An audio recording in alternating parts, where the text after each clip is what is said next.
Bonjour à toutes et à tous et bienvenue dans l'émission 100% Quintet. Nous allons analyser ensemble l'événement du mardi 21 décembre sur l'hippodrome de Cagnes-sur-Mer.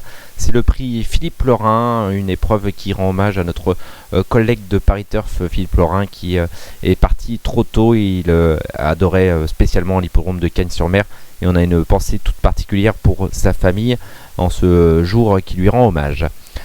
C'est une épreuve donc pour des chevaux de 4 ans sur la distance de 3500 mètres. Ils emprunteront le parcours de haies et le terrain est annoncé très souple, pénétromètre affiché 4,1.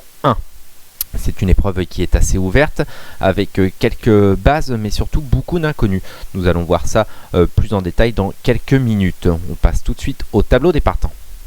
Dans cette première partie de tableau, il y a plusieurs bases intéressantes et notamment le numéro 1, Caruso de Grougy, le top weight de cette épreuve.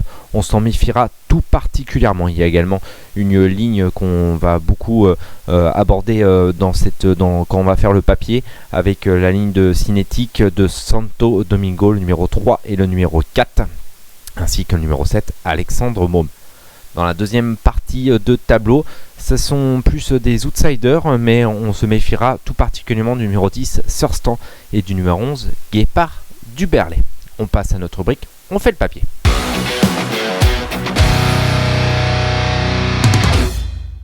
On fait le papier et on a choisi deux bases dans cette épreuve.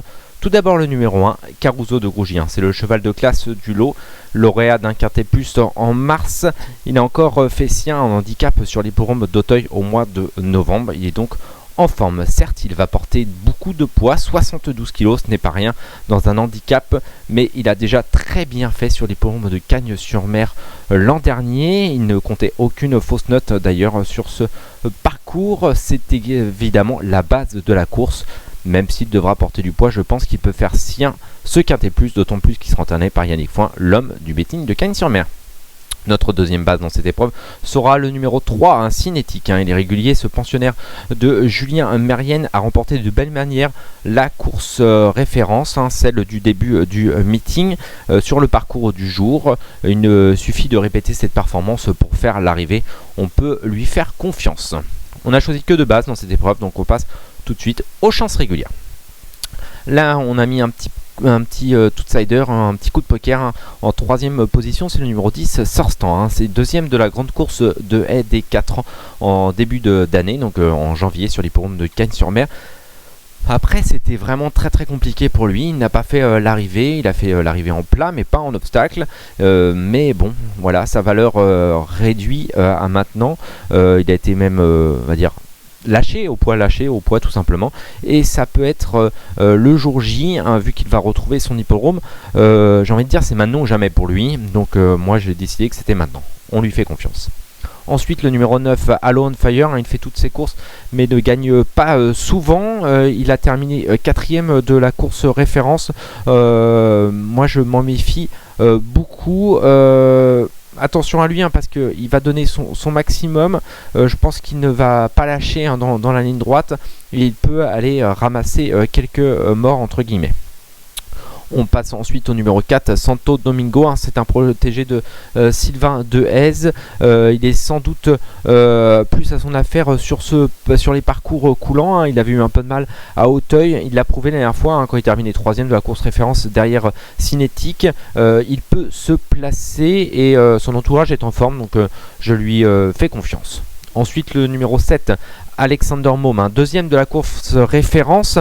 Il va retrouver ses adversaires à un poids un petit peu plus avantageux. Vous allez me dire pourquoi je l'ai mis derrière les deux autres. Tout simplement parce que je pense que c'est plus un cheval de steeple, que la dernière fois ça avait pas trop roulé, alors que là ça va rouler. On est dans un Quintet Plus, il va y avoir du rythme et je pense qu'il peut être pris de vitesse et que ça va être donc moins avantageux pour lui que la dernière fois dans la course référence. Ensuite, le numéro 11, un Guépard du Berlay. Alors lui, il avait le profil pour remporter un quintet plus au premier semestre à Auteuil. Il avait d'ailleurs terminé 3e d'un quintet plus. Là, au second semestre, c'était beaucoup moins bien. Là, il change d'environnement à Cagnes-sur-Mer. Les pensionnaires de David Cotin ne sont pas en grande forme, je trouve. En tout cas, à Pau, à Cagnes-sur-Mer, c'est mieux. Donc peut-être que lui est dans le bon lot et que lui peut refaire parler de lui. On a également le numéro 2, un Magneto, c'était parmi les meilleurs de sa génération à 3 ans.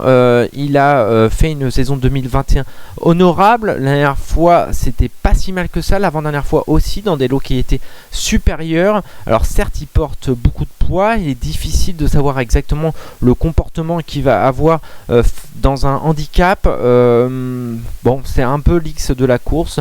J'ai décidé de le retenir, mais plutôt vers la fin du tableau. On a également 4 outsiders dans cette épreuve. Le numéro 5, Helsinki No Limit, il est en grande forme mais je le préfère sur le steeple. Le numéro 6, Space Energy Call, elle a bien couru la dernière fois, mais c'était sur des hippodromes de province, surtout qu'elle a fait ses meilleures valeurs.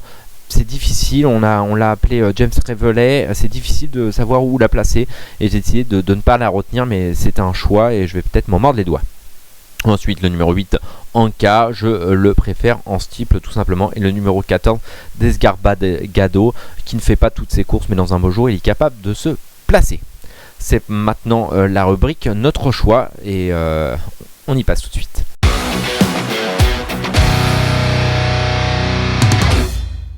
Donc j'ai décidé de retenir bien évidemment l'As Caruso de Grougy en tête de ma sélection.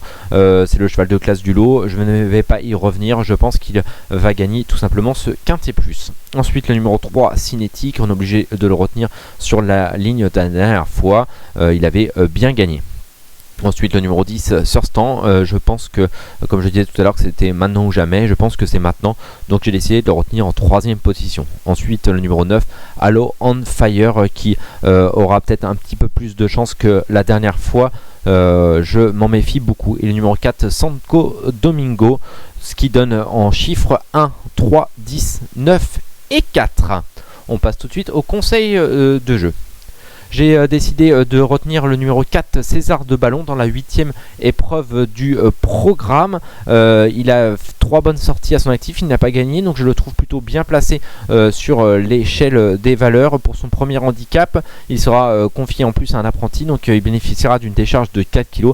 Cela peut l'aider à fournir sa meilleure valeur. Il ne me reste plus qu'à vous remercier et à vous conseiller d'aller sur le site pariturf.com.